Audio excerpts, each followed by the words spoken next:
നേര്. മോഹൻലാൽ, ജിത്തു ജോസഫ്, ആന്റണി പെരുമ്പാവൂർ കൂട്ടുകെട്ടിൽ പുറത്തിറങ്ങിയ ഒരു അതിമനോഹര സിനിമ. ശരിക്കും നേര് കണ്ടതിൻ്റെ ഒരു എക്സൈറ്റ്മെൻറ്റിലും ഇമോഷനിലുമാണ് ഞാനിപ്പോൾ ഉള്ളത്. ഈ സിനിമ ആരുടെയാണെന്ന് ചോദിച്ചാൽ ലാലേട്ടൻ്റെ ആണോ അതോ ആന്റണി പെരുമ്പാവൂരിൻ്റെ ആണോ അതോ ജിത്തു ജോസഫിൻ്റെ ആണോ എന്ന് ചോദിച്ചാൽ എൻ്റെ അഭിപ്രായത്തിൽ ഞാൻ പറയും ഇവരുടെ 3 പേരുടെ അല്ല. ഇത് അനശ്വര രാജൻ എന്ന് പറയുന്ന, ശരിക്കും എന്താ പറയുക, ആ ഒരു കൊച്ചു മിടുക്കി അനശ്വര രാജൻ എന്ന് പറയുന്ന ആക്ട്രസ്, ശരിക്കും അധികം പ്രായമില്ലാത്തൊരു കൊച്ചു മിടുക്കിയാണ്. അവളുടെ സിനിമയാണിത്. അത്രയും ഗംഭീരമായിട്ടാണ് അനശ്വര ഈ ഒരു സിനിമയിൽ അനശ്വരയുടെ ക്യാരക്ടർ അഭിനയിച്ച് ഫലിപ്പിച്ചിരിക്കുന്നത്. ഒരു കോർട്ട് റൂം ഡ്രാമയാണ്. ശരിക്കും ഇതിൻ്റെ ട്രെയിലർ വന്ന സമയത്ത് തന്നെ എല്ലാവരും പറഞ്ഞ പോലെ ഇതൊരു കോർട്ട് റൂമിൽ നടക്കുന്ന വാദത്തിൻ്റെ കഥയാണ്. ആ വാദത്തിലേക്ക് നയിക്കുന്ന ഒരു ഇൻസിഡൻറ്റും കാര്യങ്ങളൊക്കെ ഇതിനകത്ത് പ്രതിപാദിച്ചിട്ടുണ്ട്. ശരിക്കും ഒരു കോടതി മുറിക്കകത്ത് ഇരിക്കുന്ന ഒരു ഫീല് തന്നെയാണ് ഈ സിനിമ കണ്ടുകൊണ്ടിരുന്നപ്പോൾ എനിക്ക് കിട്ടിയത്. ലാലേട്ടൻ അതിഗംഭീരമായിട്ട് അഭിനയിച്ചിട്ടുണ്ട്. അദ്ദേഹത്തിൻ്റെ അഭിനയ പാഠവത്തെക്കുറിച്ച് ഞാൻ പ്രത്യേകിച്ച് പറയേണ്ട കാര്യമൊന്നുമില്ല.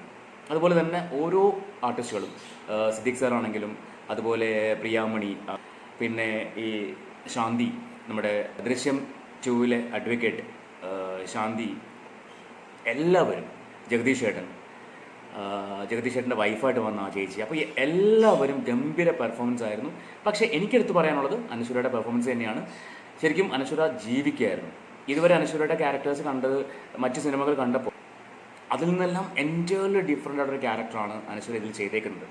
അതും എക്സ്ട്രാ ഓർഡിനറി ആയിട്ട് പെർഫോം ചെയ്തിട്ടുണ്ട്. എനിക്ക് അത് എത്ര പറഞ്ഞാലും മതിയാവില്ല. അനശ്വരയുടെ കഥാപാത്രത്തെക്കുറിച്ചും ആ പെർഫോമൻസിനെ കുറിച്ചും എത്ര പറഞ്ഞാലും മടുക്കത്തില്ല, മതിയാവില്ല. അത്രയും ഗംഭീരമായിട്ട് അനശ്വര ചെയ്തിട്ടുണ്ട്. അതുപോലെ ബാക്ക്ഗ്രൗണ്ട് സ്കോർ ആണെങ്കിലും അസലായിട്ട് ചെയ്തിട്ടുണ്ട്. ഒരു പാട്ട് മാത്രമാണ് ഈ സിനിമയിൽ ഉള്ളത്.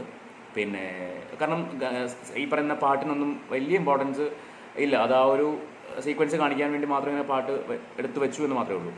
അങ്ങനെയാണ് എനിക്ക് ഫീൽ ചെയ്തത്. പക്ഷേ ബാക്കി എല്ലാ ഏരിയ ആണെങ്കിലും നമുക്ക് അടുത്ത് എന്താ സംഭവിക്കാൻ പോകുന്നത് എന്നുള്ളൊരു ക്യൂരിയോസിറ്റി കൊണ്ടുവരാൻ വേണ്ടി ഡയറക്ടർ ജിത്തു ജോസഫ് സാറ് ശ്രമിച്ചിട്ടുണ്ട്. അതിഗംഭീര സ്ക്രിപ്റ്റ് എനിക്ക് തോന്നുന്നു ഈ പറയുന്ന ശാന്തി അവരുടെ ആ സ്ക്രിപ്റ്റാണ്. ആന്റണി പെരുമ്പാവൂർ ഒരു ക്യാരക്ടർ ചെയ്തിട്ടുണ്ട്. അപ്പോൾ വന്നിട്ടുള്ള ഓരോ ആക്ടേഴ്സും, ജഗദീഷ് ചേട്ടനൊക്കെ ഗംഭീരമായിട്ട് പെർഫോം ചെയ്തിട്ടുണ്ട്. അതുപോലെ തന്നെ ഇതിനകത്ത് ഈ അനശ്വരയുടെ ഓപ്പോസിറ്റ് വരുന്നൊരു ക്യാരക്ടറുണ്ട്. അദ്ദേഹം മുൻപും 1-2 സിനിമകളിൽ ഞാൻ കണ്ടിട്ടുണ്ട്, എനിക്ക് പേരറിയില്ല.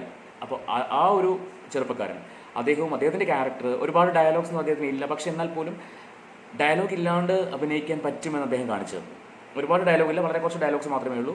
പക്ഷെ ഉള്ള മറ്റ് ഭാഗങ്ങളെല്ലാം നമ്മുടെ ഫേസ് കൊണ്ട് എങ്ങനെ ആക്ട് ചെയ്യാം എന്ന് അദ്ദേഹം വളരെ മനോഹരമായിട്ട് പെർഫോം ചെയ്തിട്ടുണ്ട്. അപ്പോൾ എന്നെ സംബന്ധിച്ച് എനിക്ക് ഒരുപാട് ഇഷ്ടപ്പെട്ടൊരു സിനിമയാണ് നേര്. അപ്പോൾ നിങ്ങളും തിയേറ്ററിൽ പോയി തന്നെ നേര് കാണുക, കണ്ട് സ്വയം വിലയിരുത്തുക.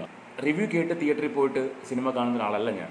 അതുകൊണ്ട് തന്നെ ഞാൻ റിവ്യൂ കേട്ട് പോകാൻ വേണ്ടി പ്രൊമോട്ട് ചെയ്യുകയില്ല. പക്ഷേ ഈ സിനിമ ഞാൻ റെക്കമെൻഡ് ചെയ്യുകയാണ്. ഡെഫിനറ്റ്ലി പോയി തിയേറ്ററിൽ പോയി തന്നെ വാച്ച് ചെയ്യുക. ഒരിക്കലും OTT വരാൻ വേണ്ടി വെയിറ്റ് ചെയ്യരുത്. നമുക്ക് തിയേറ്റർ എക്സ്പീരിയൻസ്, നല്ലൊരു എക്സ്പീരിയൻസ് തരുന്നൊരു സിനിമ തന്നെയാണ്. അപ്പോൾ എല്ലാവരും കാണുക, എൻജോയ് ചെയ്യുക. സോ അടുത്ത വീഡിയോയിൽ കാണാം.